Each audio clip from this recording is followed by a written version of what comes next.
Pagkaing dulot ay si Jesus na pong mahal. Buhay natin siya kailanman. Hallelujah, hallelujah,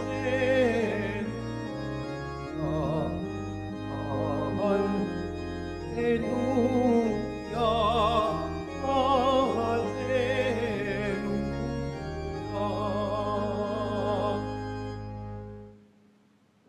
Sumainyo ang Panginoon. At sumaiyo rin. Ang mabuting balita ng Panginoon ayon kay San Juan. Papuri sa iyo, Panginoon.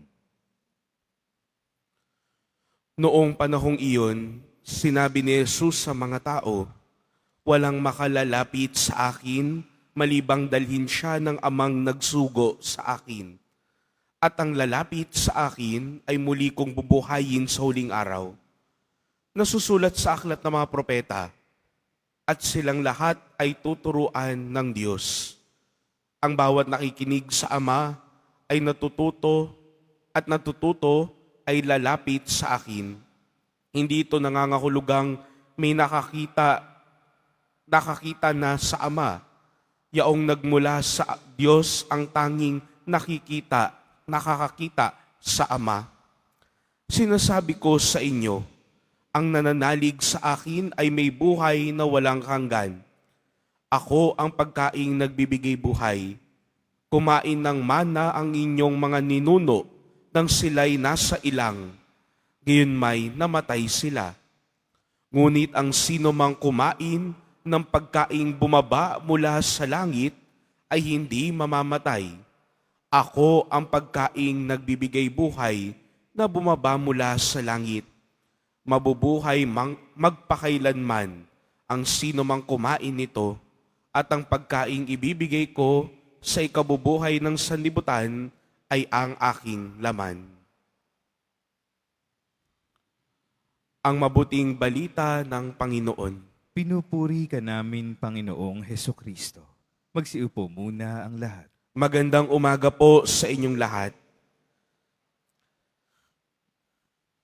Isang beses, meron po nakapagtanong po sa akin. Sabi niya, "Father, ano po ba yung I-Thursday? Ano po ba yung I-Thursday?" Ang kadalasang masasabi pag sinabi kong ano ang I-Thursday, sa madaling salita para hindi mahabang explanation, isa po itong feeding, pagpapakain, na isinasagawa sa Quiapo tuwing Thursday ng madaling araw. Kaya nga ay Thursday. Yung uhaw, yung gutom ay natutugunan at ginagawa ito tuwing araw ng Thursday. Sa madaling salita, yun ang High Thursday. Pero yung kasunod na tinanong niya, sabi niya, ano naman pong pinagkaiba ng I-Thursday sa iba pang mga patuloy din gumagawa ng ganitong programa? Hindi naman po lingid sa alam ng karamihan, papasimbahan, gobyerno, opisina, organisasyon, ay nagsasagawa rin ng mga ganito.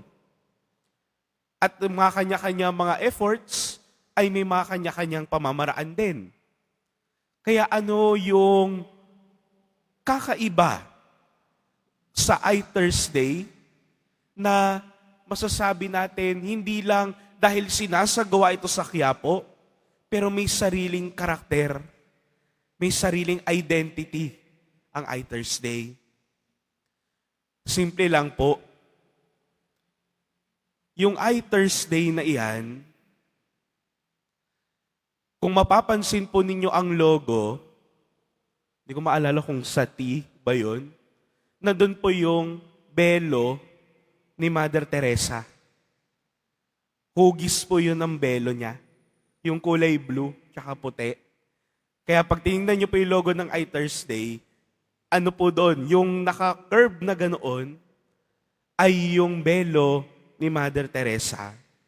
At ito rin yung karanasan ni Mother Teresa kung saan meron siyang nakatagpo na nanghihingi, nanlilimos sa kanya. At sinabi sa kanya, ako ay nauuhaw. Ako ay nagugutom. I thirst. At doon sa karanasang iyon, doon nakita, nakatagpo ni Mother Teresa ang Panginoong Hesus. Kaya nga doon sa, kung maalala po ninyo, ang I thirst ay isa rin sa mga huling salita na binanggit ni Jesus. May pagkauhaw, may pagkagutom. Kaya nga, kapag sinabi nating I Thursday, ito rin sana ay hindi lamang isang programa, schedule, kung saan natutugunan ang pagkauhaw at pagkagutom ng ating mga kapatid. Pero higit sa lahat, sa kada I Thursday ay isang pagkakataon muli na makatagpo ang Diyos. Na makatagpo ang Diyos. Kaya nga po, pag I Thursday, may mga maikling katisismo. Lalong-lalo na kapag unang Huwebes, ay sama-sama tayong nagdiriwang sa banal na misa, sapagkat alam natin at naisa sa buhay natin na yung isinasagawang I Thursday ay hindi lamang para lang makakain, okay na, sige, tapos na, thank you po.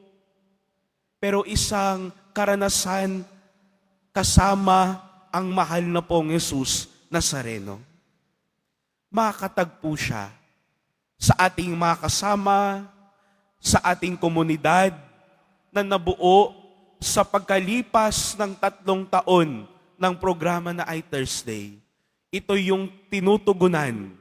Ito yung naaalala at nasasabuhay sa narinig natin ngayong araw na ito na si Jesus ang tinapay na nagbibigay ng buhay. Kung papansin po ninyo nitong mga nakaraang araw, ang tema ay tungkol sa pagkain. Si Jesus ang tinapay ng buhay. Sa wikang Ingles, bread of life. Kaya nga, yung karamihan at paulit-ulit na tema na ating maririnig ay tungkol sa pagkagutom at pagkauhaw. At ang tutugon at sasagot sa mga gutom at uhaw natin ay iisa lamang. Sa lahat ng pagkakataon, ang makakatugon lamang sa lahat ng ito ay ang Panginoong Hesus. Kaya po, ako po ay humihiling po sa inyo ngayong Thursday ng madaling araw, umaga, ngayong I Thursday, ipagpatuloy pa po ninyong ipagdasal ang ating mga kapatid na makatagpo ang ating Panginoong Hesus sa isinasagawa sa komunidad at sa isa't isa. Kung may mga nais tumulong, bakit naman po hindi? May mga nagvo-volunteer na naglilingkod din para sa ating mga kapatid, bakit hindi? Lahat ng ito ay ang ating simpleng pagsusumikap na makalapit at maihandog maging instrumento ng Diyos para maranasan ng bawat isa at makatagpo ang Poong Jesus Nazareno. Yun naman pong gusto lang talaga natin bilang mga deboto ng Nazareno eh. Mga alagad, mga tagasunod, mga disipulo ng Panginoong Jesus. Yung mapakilala, yung maihatid, at mabigay siya sa mga naghahanap at nangangailangan ng kanyang presensya.